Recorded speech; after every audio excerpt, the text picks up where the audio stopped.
The night was dark. Flight MRA-666 stood ready. Its powerful engines hummed a low, guttural song. This was no ordinary flight. It was destined for the annals of the unexplained. The air itself felt charged, thick with an unspoken premonition. Few on board could sense the tendrils of mystery already reaching for them. They were simply travelers, embarking on what should have been a routine journey. But the ocean held ancient secrets. Under the command of a seasoned captain, Flight MRA-666 prepared for its departure. The co-pilot ran through the final checks. All systems appeared normal. The cabin crew secured the doors, their smiles masking the usual fatigue. The passenger manifest was full. Each soul on board was unaware of the strange destiny awaiting them. The aircraft, a modern marvel, was deemed perfectly airworthy. As the aircraft taxied towards the runway, a momentary flicker of the cabin lights occurred. The radio crackled with an unusual burst of static, quickly clearing. The captain made a note, a small frown creasing his brow. The flight was cleared for takeoff. It lifted gracefully into the inky sky, a silver bird against the darkness. The journey had begun, and with it the slow, creeping dread of the unknown. The initial hours of Flight MRA-666 passed with deceptive tranquility. Passengers settled into their seats. Some read books, others watched movies. The cabin crew moved with practiced efficiency. They served drinks and snacks, their voices calm and reassuring. The gentle hum of the engines was a constant lulling sound. Captain Rogers' voice came over the intercom. He announced their current altitude and expected flight time. He mentioned the clear skies ahead, a slight jest about the smooth ride. No hint of concern tinged his words. Yet, deep within the cockpit, the first true anomaly was about to present itself.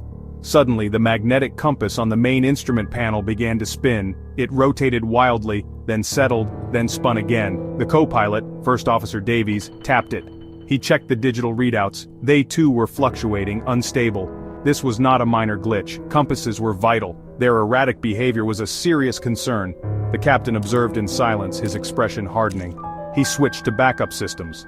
They too showed inconsistencies. Something was interfering with their navigation. First Officer Davies then peered out his cockpit window. He pointed. Far below, strange lights pulsed in the dark water. The calm of the flight was irrevocably broken. A chilling report came from the main cabin. A senior flight attendant, Sarah, approached the cockpit. Her face was pale. She spoke in a low, trembling voice. She had been in the rear galley, preparing for the next service. She had felt a sudden cold spot. Then, for a fleeting moment, she saw someone, a figure standing near the emergency exit. It was tall and indistinct. She had called out, thinking it was a passenger. The figure had vanished, simply dissolved into the shadows. The captain, though disturbed, tried to rationalize it. Fatigue, tricks of the light. But Sarah was adamant. She was not prone to flights of fancy. Later, when investigators reviewed the recovered onboard security footage, they found something.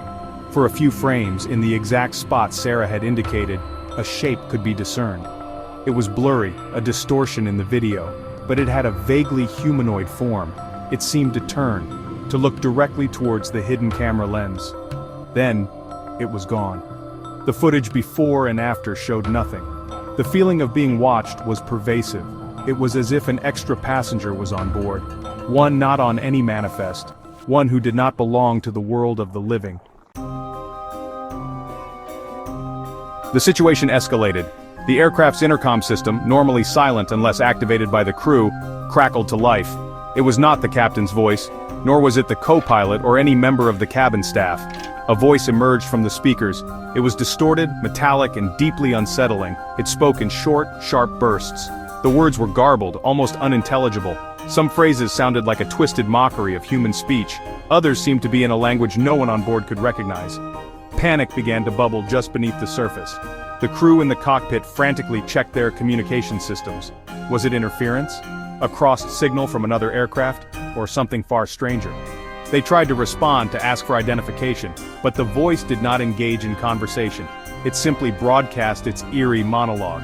It seemed to emanate from within the plane itself, as if the aircraft had developed its own ghostly vocal cords. The passengers heard it too. Fearful whispers turned into audible gasps. The captain fought to maintain order. He instructed the crew to reassure the passengers. The flight was rapidly descending into a nightmare. Flight MRA-666 was now deep within the dreaded Bermuda Triangle. The very name conjured images of lost ships and vanished planes. The air outside the cockpit windows seemed to change. It took on a sickly, yellowish-green hue.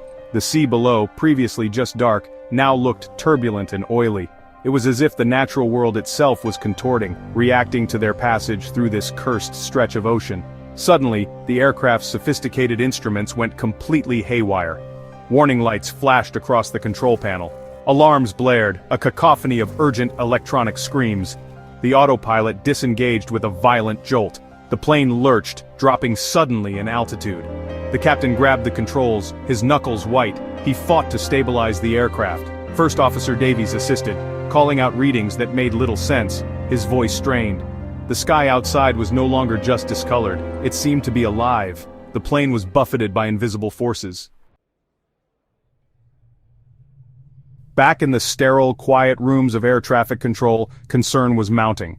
The controllers had been tracking MRA-666. Its progress was normal, until it entered the notorious zone. Then, its radio transmissions became garbled, filled with static and strange interruptions. The controllers tried to maintain contact. They called out to the flight, their voices calm but firm.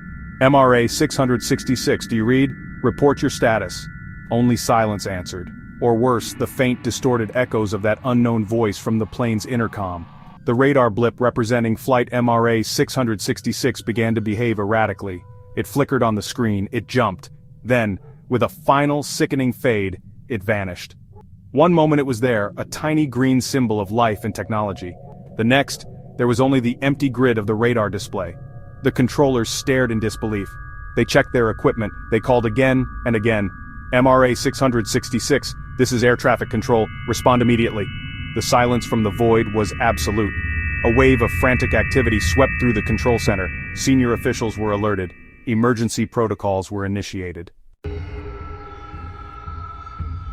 Hours turned into a day, then two.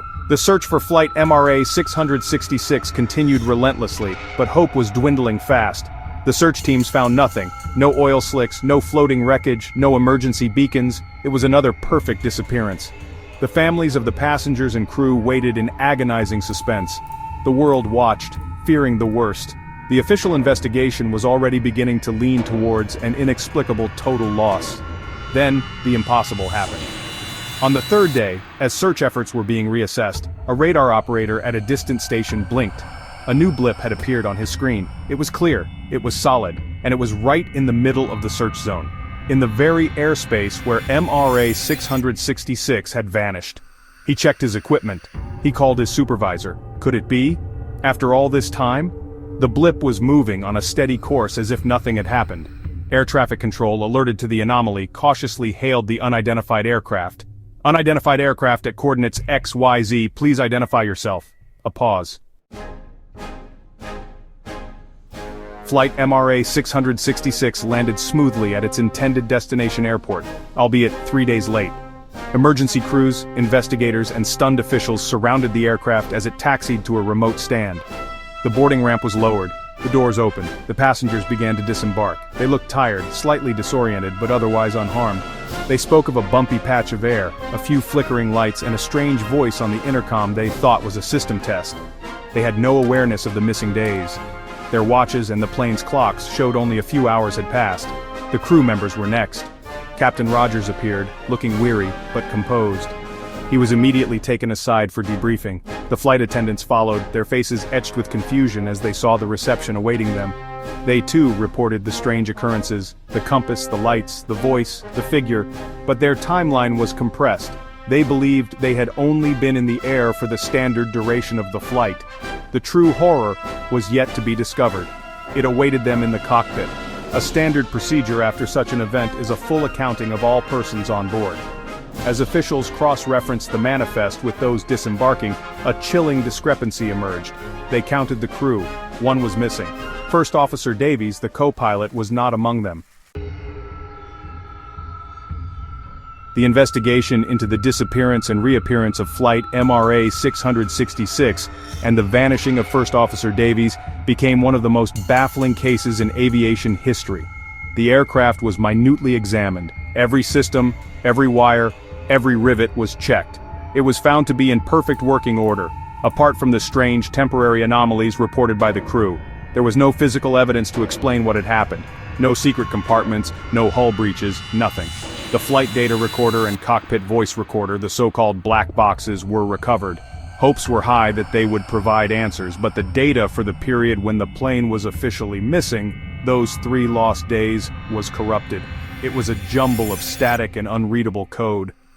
The recordings leading up to the disappearance detailed the escalating anomalies.